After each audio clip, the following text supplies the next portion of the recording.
हमारे इस YouTube channel के सेगमेंट फास्ट न्यूज में आप तमाम का इस्तकबाल है। इस वीडियो में आप देख सकते हैं कम मिनटों में बहुत ज्यादा खबरें। तो आइए शुरू करते हैं वीडियो को और देखते हैं आज की ताजा तरीन खबरें। हैदराबाद के जू पार्क में हाथी के हमले में शहबाज नामी नौजवान की मौत।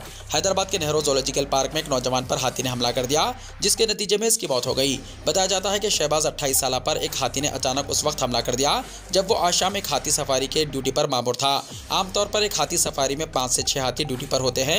हफ्ते के रोज जू पार्क की 60 साल तकरीब में कुछ लोग मसरूफ थे। इस वक्त सिर्फ शहबाज ही ड्यूटी पर थे।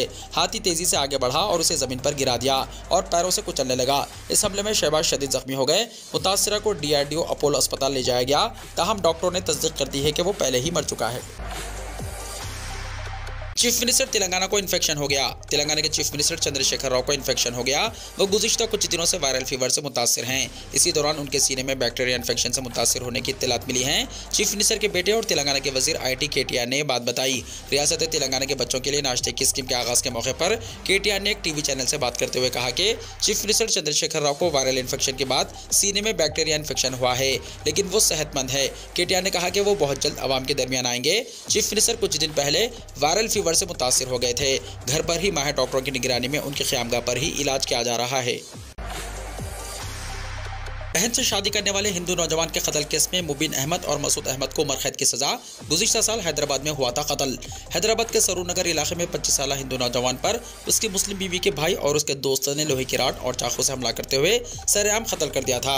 कल अदालत ने दोनों मुलजिमीन को उम्र कैद की सजा सुनाई है। बताया गया है कि सैयद मुबीन अहमद अपनी बहन अशरीन सुल्ताना की हिंदू नौजवान नागा राजू के साथ शादी के खिलाफ था और उसे वार्निंग भी दी थी। ये वाक़या गुज़िश्ता साल 4 मई की रात हैदराबाद के सरूर नगर में उस वक्त पेश आया जब मुतासिरा नौजवान बी नागा राजू अपनी बीवी अशरीन सुल्ताना के साथ मोटरसाइकिल पर जा रहा था। स्कूटर पर सवार हमलावर सैयद मुबीन अहमद और मोहम्मद मसूद अहमद ने इन दोनों को सड़क पर रोका और नागा राजू पर पहले लोहे की रॉड और फिर चाकू से हमला किया, जिससे मौके पर ही इसकी मौत हो गई। पुलिस ने उसी वक्त दोनों अफराद को गिरफ्तार कर लिया था और जुमे को रंगारेड्डी की जिले अदालत ने उम्र कैद की सजा सुनाई। निजामाबाद में गाड़ियों की तलाशी के दौरान 5 लाख रुपये जब्त। Commissioner police Nizamabad V Satyanarayana के अहकामात पर 1 टाउन पुलिस स्टेशन के हुदूद में गंज कमान के पास गाड़ियों की तलाशी ली गई। इस दौरान बगैर किसी दस्तावेजात के एक 2 व्हीलर से 5 लाख रुपए नकद जब्त कर लिए गए। बी वीरेंद्र नामी शख्स को गिरफ्तार करते हुए मजीद तफ्तीश के लिए 1 टाउन पुलिस स्टेशन के हवाले किया गया और जब्त शुदा रकम को IT ओहदेदारों के हवाले किया गया। ओवरसीज स्कॉलरशिप के लिए 250 उम्मीदवारों का इंतखाब। अक़लियती तलबा को बैरूनी ममालिक में आला तालीम के लिए इमदाद से मुतल्लिक़ चीफ मिनिस्टर ओवरसीज स्कॉलरशिप 2022 की दरख्वास्तों के इंतखाब के लिए सिलेक्शन कमेटी का इजलास मुनक़्क़िद हुआ। सेक्रेटरी अख़लाक़ी बहबूद सैयद उमर जलील के मुताबिक मुस्लिम, क्रिश्चन, सिख और जैन तबक़ात के अहल उम्मीदवारों का मेरिट की बुनियाद पर इंतखाब अमल में आया। GMAT और GRE के अलावा दीगर नशानात की बुनियाद पर मेरिट का तयन किया गया। मुख्तलिफ तबक़ात के जनरल और खातून उम्मीदवारों के लिए अलहदा कट ऑफ मार्क्स का तयन किया गया। बुद्धिस्ट और पारसी तबक़ात से दरख्वास्त मौसूल नहीं मिली, लिहाजा इनकी सीटें सिख और ईसाई तबक़ात को अलॉट की गई। 2022 के लिए जुमला 250 उम्मीदवारों का इंतखाब किया गया, जिनमें 143 मर्द और 107 खातून उम्मीदवार शामिल हैं। सैयद उमर जलील ने कहा कि उम्मीदवारों का इंतखाब खालिस मेरिट की बुनियाद पर किया गया है। उन्होंने दरख्वास्त गुजारों को मशवरा दिया कि वो स्कीम के लिए दरमियानी अफराद से रुजू ना हों। वज़ीर दाखिला मोहम्मद महमूद अली ने गनमैन को तमाचा रसीद कर दिया। वज़ीर दाखिला तेलंगाना मोहम्मद महमूद अली बर वक्त गुलदस्ते का इंतजाम न करने के लिए अपने गनमैन को तमाचा रसीद करते हुए एक तनाज़े में फंस गए हैं। ये वाक़या हैदराबाद में उस वक्त पेश आया जब उन्होंने वज़ीर animal husbandry T Srinivas Yadav को उनकी सालगिरह पर मुबारकबाद पेश की। शहर से ताल्लुक़ रखने वाले दोनों वज़रा ने एक तकरीब में शिरकत की, जहाँ एक सरकारी स्कूल में चीफ मिनिस्टर ब्रेकफास्ट स्कीम का आगाज़ किया गया था। इस वाक़े का एक वीडियो सोशल मीडिया पर गश्त कर रहा है, जिसमें देखा जा सकता है कि रियासती वज़ीर दाखिला अपना हाथ उठा रहे हैं। वज़ीर दाखिला ने तकरीब में पहुंचने वाले अपने साथी वजीर को उनकी सालगिरह पर मुबारकबाद दी, लेकिन वो उस वक्त नाराज़ हो गए जब उनके सिक्योरिटी ऑफिसर ने बर वक्त गुलदस्ता नहीं लाया, जिसके बाद वजीर दाखिला आपे से बाहर हो गए और अपना हाथ उठा दिया। श्रीनिवास यादव ने अपने सीनियर रफीक को समझाने की कोशिश की। इस दौरान दूसरे मुआविनीन एक शाल और गुलदस्ते के साथ पहुंच गए, जो महमूद अली ने श्रीनिवास यादव को पेश किया। वजीर दाखिला की इस हरकत पर गनमैन मायूस दिखाई दे रहा था। महमूद अली अपने दोस्ताना फितरत के लिए जाने जाते हैं, लेकिन इस वाक़े के बाद सोशल मीडिया पर इन पर तनकीदें की जा रही है। वज़ीर दाखिला महमूद अली के खिलाफ एसआर नगर पुलिस स्टेशन में कांग्रेस की शिकायत। कांग्रेस पार्टी ने वज़ीर दाखिला महमूद अली के खिलाफ एसआर नगर पुलिस स्टेशन में शिकायत दर्ज की है। कांग्रेस के सीनियर लीडर वी जडसन ने तहरीरी तौर पर शिकायत हवाले की, जिसमें वज़ीर दाखिला की जानिब से कोटला विजय भास्कर रेड्डी स्टेडियम में मुनक्किदा तक़रीब के मौके पर गनमैन को तमाचा रसीद करने पर कार्रवाई का मुतालबा किया गया। शिकायत में कहा गया है कि गुलदस्ता फौरी तौर पर पेश न करने पर वज़ीर दाखिला गुस्से से बेकाबू हो गए और उनकी इस हरकत से ड्यूटी पर मौजूद दीगर पुलिस ओहदेदार शशदर रह गए। उन्होंने महमूद अली के खिलाफ सरकारी ड्यूटी अंजाम देने वाले ओहदेदार पर हमले के तहत मुकदमा दर्ज करने का मुतालबा किया। कांग्रेस कायदीन की शिकायत को पुलिस ने कबूल कर लिया, ताहम एफआईआर दर्ज करने की कोई इत्तला नहीं है। इसी दौरान रुकन असेंबली सीताक्का ने वज़ीर दाखिला के रवैये की मजम्मत की। उन्होंने कहा कि वज़ीर दाखिला को अपने गनमैन से फौरी माजरत ख्वाही करनी चाहिए। उन्होंने कहा कि सिक्योरिटी अमला न सिर्फ अवामी नुमाइंदों बल्कि उनके अफराद खानदान को तहफ़्फ़ुज़ फराहम करता है। पुलिस की खिदमत का एहतराम करने के बजाय इन पर दस्त दराजी करना अफसोसनाक है। उन्होंने इस मामले में चीफ मिनिस्टर केसीआर की जानिब से कार्रवाई की मांग की। जूनियर कॉलेजेस को 19 से 25 अक्टूबर होंगी छुट्टियां। सेक्रेटरी बोर्ड ऑफ इंटरमीडिएट के मुताबिक रियासत के तमाम जूनियर कॉलेजेस को पहले टर्म हॉलीडे की तातीलात 19 अक्टूबर से 25 अक्टूबर तक रहेंगी और जूनियर कॉलेजेस 26 अक्टूबर से दोबारा खुल जाएंगे। सरकारी स्कूलों में स्टूडेंट्स को नाश्ते की सरबराही स्कीम का आगाज। रियासत के सरकारी स्कूलों में तलबा को नाश्ते की सरबराही से मुताल्लिक चीफ मिनिस्टर ब्रेकफास्ट स्कीम का बड़े पैमाने पर आगाज अमल में आया। रियासती वज़रा और अवामी नुमाइंदों ने शहर और अजला के मुंतखब सरकारी स्कूलों में नाश्ता सरबराही स्कीम का इफ्तिताह करते हुए तलबा के साथ नाश्ता किया। चीफ मिनिस्टर के चंद्रशेखर राव रंगारेड्डी जिले में स्कीम का इफ्तिताह करने वाले थे, लेकिन नासाजी मिजाज की वजह से प्रोग्राम तब्दील कर दिया गया। वज़ीर इंफॉर्मेशन टेक्नोलॉजी की डेरा मारो ने government high school for girls west Baratpalli में नाश्ता सरबराही स्कीम का आगाज किया। उन्होंने तलबा से मुलाकात की और उनके साथ नाश्ते में शरीक हुए। केटीआर ने डाइनिंग हॉल पहुंचकर नाश्ते के बारे में तलबा से मालूमात हासिल की। तलबा को इडली, सांभर, पूरी, आलू खुरमा, उपमा, चटनी और केसर मिठाई सरबराह की गई। केटीआर ने कहा कि तलबा की बेहतर तालीम के लिए हुकूमत ने सेहत बख्श ग़िज़ाओं का इंतजाम किया है। उन्होंने कमिश्नर जीएचएमसी रोनाल्ड रास को हिदायत दी कि नाश्ते की तैयारी और सरबराही में मियार को बरकरार रखा जाए और वक्तन फ़वक्तन मियार का जायजा लेते रहें।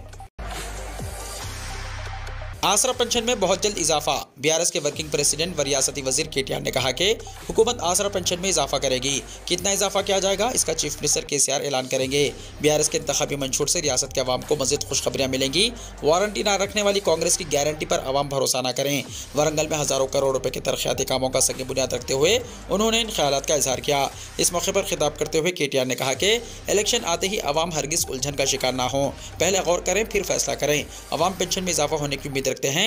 चीफ मिनिस्टर केसीआर भी आसरा पेंशन में इजाफा करने का संजीदगी से जायजा ले रहे हैं। कितना इजाफा किया जाएगा इसका खुद चीफ मिनिस्टर केसीआर ऐलान करेंगे। यही नहीं और भी मज़ीद खुशखबरियाँ बीआरएस के मंशूर से मिलेंगी। केटीआर ने तेलंगाना के साथ सौतेला सलूक करने का वज़ीर आज़म नरेंद्र मोदी पर इल्ज़ाम आयद करते हुए कहा कि वज़ीर आज़म को तेलंगाना से नफरत है। इनकी जानिब से अलहदा तेलंगाना रियासत की तश्कील पर माँ का कत्ल करते हुए बच्चे को जन्म देने का जो रिमार्क्स किया गया है वो तेलंगाना के लिए जिद्दोजहद में जिंदगियाँ कुर्बान करने वालों की और तेलंगाना तहरीक की तौहीन है। तेलंगाना रियासत तश्कील देने के बाद भी अवाम की जानिब से कोई जश्न ना मनाने का ऐलान करते हुए मुल्क को गलत पैगाम रवाना किया है। केटीआर ने कहा कि 60 साल तक धोखा देने वाली कांग्रेस पार्टी अब मसाइल पर मगरमच्छ के आंसू बहाते हुए अवाम को गुमराह करने की कोशिश कर रही है। हैदराबाद के एलबी स्टेडियम में पुराने शहर के दो पहलवानों के दरमियान तसादुम, कई अफराद जख्मी। हैदराबाद के एलबी स्टेडियम में मोदी केसरा के फाइनल कुश्ती मुकाबले में पुराने शहर के पहलवानों के दरमियान हुए रेसलिंग मुकाबले मैदान जंग में तब्दील हो गए। झगड़ा जफर पहलवान और सालम बिन यूसुफ पहलवान के घर वालों के दरमियान हुआ। पहलवानों ने एक दूसरे पर कुर्सियों से मार लिया। जीत हासिल करने के मामले में इन दो पहलवानों के दरमियान झगड़ा हुआ। इनकी मारपीट से सामाइन वहां से भाग गए। इस लड़ाई में 10 अफराद जख्मी हुए, जिन्हें हॉस्पिटल मुंतकिल कर दिया गया। मुकामी लोगों की इत्तला पर पुलिस मौके पर पहुंच गई। साइबराबाद पुलिस ने स्टेडियम पहुंचकर दोनों ग्रुपों को मुंतशिर करने की कोशिश की। तब तक फर्नीचर और कुर्सियां तबाह हो गई। वाक़े पर दोनों ग्रुपों ने पुलिस स्टेशन में एक दूसरे के खिलाफ शिकायत की है। पुलिस ने मुकदमा दर्ज कर लिया है और तफ्तीश कर रही है।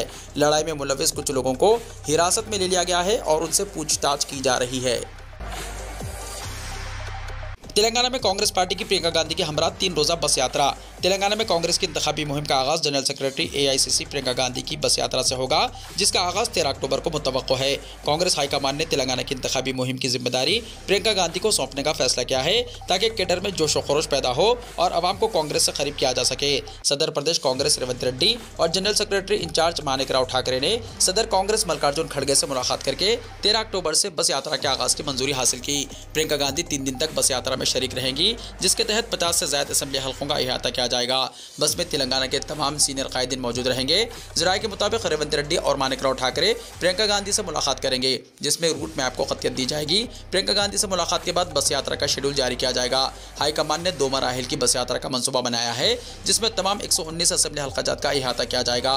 गिरोहबंदियों के खात्मा और इत्तेहाद के मुजाहरे में बस यात्रा अहम रोल अदा करेगी। रेवंत रेड्डी को उम्मीद है कि बस यात्रा और प्रियंका के 3 दिन तेलंगाना में क़याम से पार्टी इम्कानात मज़ीद बेहतर होंगे। इसी दौरान हाईकमान ने उम्मीदवारों के इंतखाब की स्क्रीनिंग कमेटी में तोसी करके साबिक़ा वज़ीर मोहम्मद अली शब्बीर और साबिक़ा मरकज़ी वज़ीर बलराम नायक को शामिल किया है।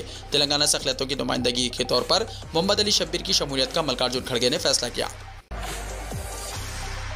हैदराबाद में एयरपोर्ट पर मुसाफिर के पास से आईफोन जब्त। हैदराबाद में शमशाबाद इंटरनेशनल एयरपोर्ट पर एक मुसाफिर के पास से भारी तादाद में आईफोन जब्त कर लिए गए।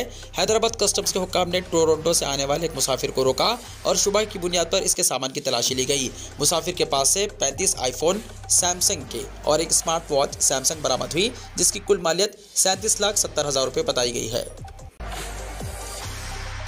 कामारेड्डी से मुकाबले की सूरत में केसीआर की शिकस्त यकीनी। साबिक़ा वज़ीर मोहम्मद अली शब्बीर ने कहा कि कामारेड्डी असम्बली हल्के से चीफ मिनिस्टर केसीआर के मुकाबले की सूरत में मुकामी आवाम ने शिकस्त देने का अहद कर लिया है। कामारेड्डी के मसाइल के हल के लिए मुकामी शख्स की ज़रूरत है और केसीआर गजवेल और कामारेड्डी से बेक वक्त मुकाबला करते हुए आवाम के साथ इंसाफ नहीं कर सकते। मोहम्मद अली शब्बीर ने आज कामारेड्डी के पालुंचा मंडल में आवाम से मुलाकात मुहिम में हिस्सा लिया। भवानीपेट मौजा में हाथ से हाथ जोड़ो प्रोग्राम के तहत आवाम को कांग्रेस पार्टी की कुछ ज़मानतों से वाकिफ करवाया। मोहम्मद अली शब्बीर ने कहा कि गजवेल में आवाम और बिलखुसूस किसानों की ज़मीनात जबरन हासिल कर ली गई और कामारेड्डी में इसी तरह ज़मीनों की लूट का मंसूबा है। उन्होंने कहा कि केसीआर ने गुज़िश्ता 9 वर्षों में आवाम से जो वायदे किए थे इन्हें फरामोश कर दिया गया। उन्होंने कहा कि कांग्रेस बरसर इख्तियार आने पर 6 ज़मानतों पर अमलावरी का पहले काबीनी इजलास में फैसला किया जाएगा। इस मौके पर मुकामी आवाम ने असम्बली चुनाव में मोहम्मद अली शब्बीर की तायद का अहद किया और कहा कि जिस तरह रियासत भर में कांग्रेस की लहर है, इसी तरह कामारेड्डी में भी कांग्रेस पार्टी भारी अक्सरियत से कामयाबी हासिल करेगी। इस वक्त पर ऑल इंडिया कांग्रेस कमेटी के सेक्रेटरी और इंचार्ज ज़हीराबाद पार्लिमानी हल्का पीसी विश्वनाथ ने कांग्रेस पार्टी का परचम लहराया। उन्होंने घर घर पहुंचकर राय दहिंदों से मुलाकात की। बीआरएस को एक और धचका, एमएलए रेखा नायक भी पार्टी से मुस्तफ़ी। हुक्मरान बीआरएस को एक और धचका लगा है। टिकट से महरूम कर दी गई रुकन असेंबली रेखा नायक बीआरएस से मुस्तफ़ी हो गई हैं। उन्होंने कहा कि वो आइंदा असेंबली इलेक्शन में हिस्सा लेंगी और बीआरएस उम्मीदवार की शिकस्त में गैर मामूली रोल अदा करेंगी। केटीआर की धोखाधड़ी को आवाम के सामने आश्कार करेंगी। रेखा नायक ने खानापुर में प्रेस कॉन्फ्रेंस से खिताब करते हुए कहा कि वो बीआरएस से मुस्तफ़ी हो गई है। बीआरएस पार्टी में एक खातून से नाइंसाफ़ी हुई है। वज़ीर आला केसीआर ने मुझसे 2 बार टिकट देने का वायदा किया था, ताहम रियासती वज़ीर केटीआर ने अपने दोस्त जॉनसन नायक को टिकट दिलाया है। मेरे खिलाफ झूठे इल्जामात आयद किए जा रहे हैं। मैंने क्या गलती की है बताई जाए। क्या मैंने अराजियात पर कब्जा किया है या कोई लूट मार में मुलविस हुई? आवाम को बताने का पार्टी क़यादत पर जोर दिया। साथ ही रेखा नायक ने कहा कि केटीआर ने अपने दोस्त की खातिर तरक्याती कामों में रुकावट पैदा की है। मेरे हल्के के लिए मुख्तस डबल बेडरूम मकानात को निर्मल और बोध को मुंतकिल किया गया। उन्होंने कहा कि जॉनसन का एसटी तबके से कोई ताल्लुक नहीं है। रेखा नायक प्रेस कॉन्फ्रेंस में रो पड़ी और कहा कि आज मैं रो रही हूँ, मुस्तकबिल में पार्टी को रुलाऊंगी। इसराइल में मुक़ीम हिंदुस्तानियों के लिए एडवाइजरी जारी। इसराइल पर हमास के बुनियाद पसंदों के अचानक हमले के बाद पूरे इसराइल में सूरत हाल कशीदा हो गई। इस तनाजुर में हिंदुस्तानी सिफारत खाने ने इसराइल में हिंदुस्तानी शहरियों के लिए एक एडवाइजरी जारी की है। उन्होंने खबरदार किया है कि गैर ज़रूरी तौर पर बाहर ना निकले। तिल अबीब में हिंदुस्तानी सिफारत खाने ने अपनी एडवाइजरी में कहा कि इसराइल की मौजूदा सूरत हाल के पेश नज़र हिंदुस्तान के शहरियों को हाई अलर्ट रहना चाहिए। मुकामी हुक्काम की तरफ से तजवीज़ करदा हिफाजती प्रोटोकॉल पर अमल करें। बिला ज़रूरत घर से बाहर ना निकलें। महफूज कैंपों के करीब रहें। हंगामी सूरत हाल में सिफारत खाने के अमले से राब्ता करें।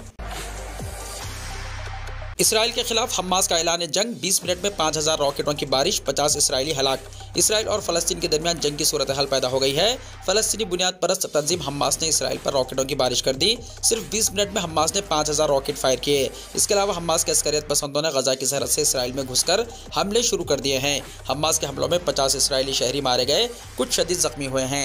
बैनुल-अक़वामी मीडिया रिपोर्ट्स के मुताबिक हमास के अचानक हमलों के पेश नज़र इसराइली फ़ौज मुल्क भर में चौकस हो गई है।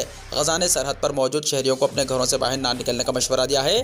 फ़लस्तीन के खिलाफ कमांडो ऑपरेशन करने वाले इसराइल ने खबरदार किया है कि उनके मुल्क पर हमला करने के लिए पुरअज़म दहशतगर्द तंजीम हमास को इसकी कीमत चुकानी होगी। इसराइली फ़ौज और हमास के जंगजुओं के दरमियान फायरिंग का तबादला जारी है।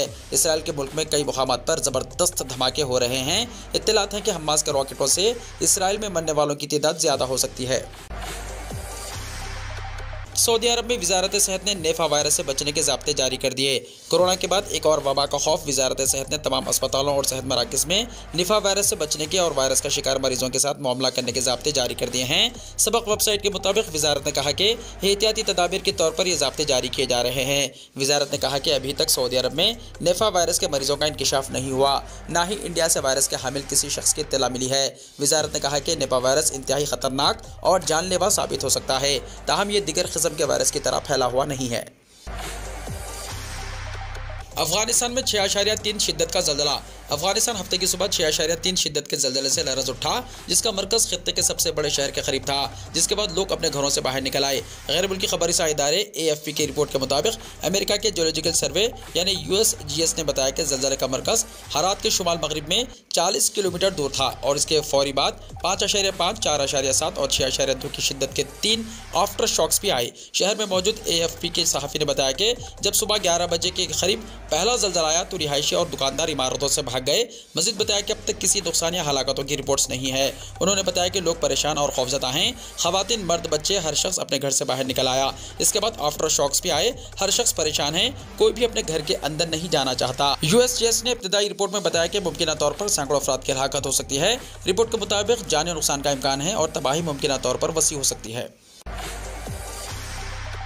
वीडियो को लाइक शेयर कीजिए और हमारे इस YouTube चैनल को सब्सक्राइब करते हुए इसके बेल आइकॉन को भी प्रेस कर लीजिए ताकि हर आने वाली वीडियो का नोटिफिकेशन सबसे पहले आपको मिलता रहे।